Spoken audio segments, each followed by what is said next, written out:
Hey everyone, welcome back to the English Learning Podcast. I'm Tom, and I'm really excited you're here today. And I'm Jenna. Thanks for tuning in with us. We love helping you find fun ways to learn English. Today's episode is especially fun because we're diving into one of our favorite topics. That's right. Today we're talking about how you can actually use Netflix to level up your English. So, Tom, are you ready to binge watch and learn? I have to admit, Netflix was pretty much made for learners. With so many shows and movies, there's something for everyone. Totally. And it's not just about having fun, watching real conversations, hearing different accents, catching slang. That's gold for language learning. Plus, it's way less stressful than a classroom. You can rewind, pause, rewatch tricky scenes. No pressure. Exactly. I think that freedom makes it easier to really focus on how people actually speak, not just textbook English.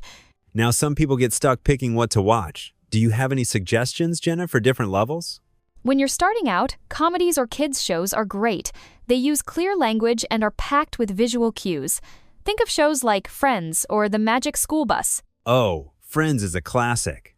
The humor is simple, and you hear daily expressions over and over. Exactly. And as you get more advanced, you can jump into dramas or documentaries to challenge yourself with different topics and vocabulary. Here's a big question we get all the time. Should you use subtitles? And if so, in your language or in English? Honestly, I recommend starting with subtitles in your native language if the show feels too hard. But as soon as you can, switch to English subtitles. That makes sense. English subtitles really help connect the sounds with the words, so you're reading and listening at the same time. Exactly. Plus, you can pick up new vocabulary without missing the plot. It's a win-win. Something I love about Netflix is how you hear natural pronunciation. It's not like those slow recordings in textbooks. So true. You get to hear real speed, connected speech, even mumbling sometimes. That's what you'll hear in the real world. Yeah, actors don't always enunciate every single word.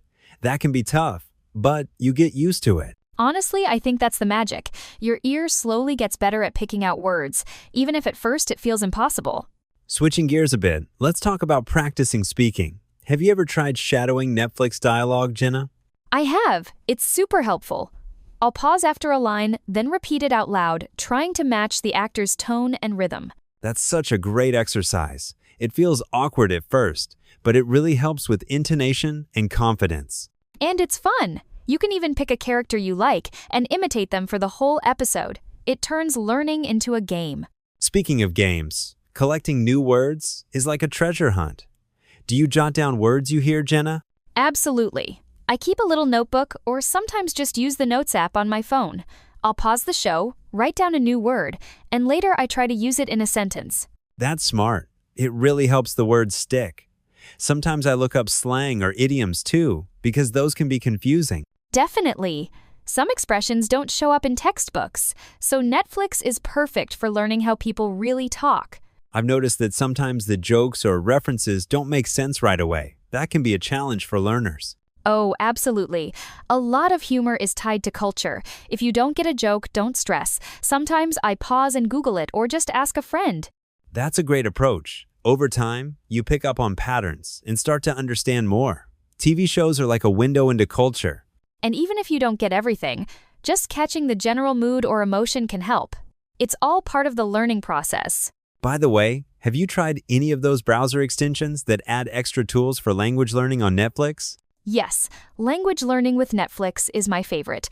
It lets you see both your language and English subtitles at the same time, and you can click on any word for a quick definition. That sounds so useful. It really lowers the barrier to trying out more challenging shows. Definitely. Plus, you can slow down playback if a scene is tricky.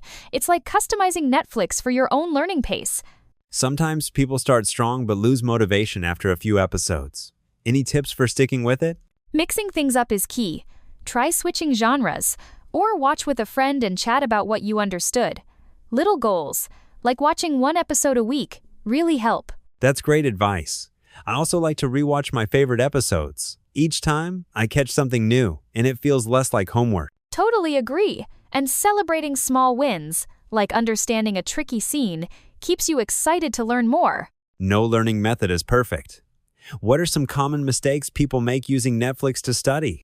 Some folks just watch passively, hoping English will magically stick. It's important to be active, pause, repeat, write things down. That's true. It helps to set a goal for each session, like listening for new phrases or practicing pronunciation. And don't worry if you don't understand everything right away. Progress is slow at first, but it adds up. Before we wrap up, I want to remind everyone, learning English with Netflix should be enjoyable, not stressful. Absolutely. Give yourself permission to relax and have fun. It's okay to miss things. Just keep coming back and you'll improve over time. And remember, everyone's journey is different. Celebrate your progress, no matter how small. The most important thing is consistency. Even 10 minutes a day can make a big difference over a few months. Wow, I feel like we covered so much today. Thanks for sharing your tips, Jenna. This was a blast, Tom. And thank you to everyone listening. We hope you're feeling inspired to try out some Netflix learning tonight. If you enjoyed today's episode, be sure to subscribe to our channel so you never miss an episode. And if you have questions or want to share your favorite shows, leave us a comment or review. Happy watching and happy learning. See you next time on the English Learning Podcast.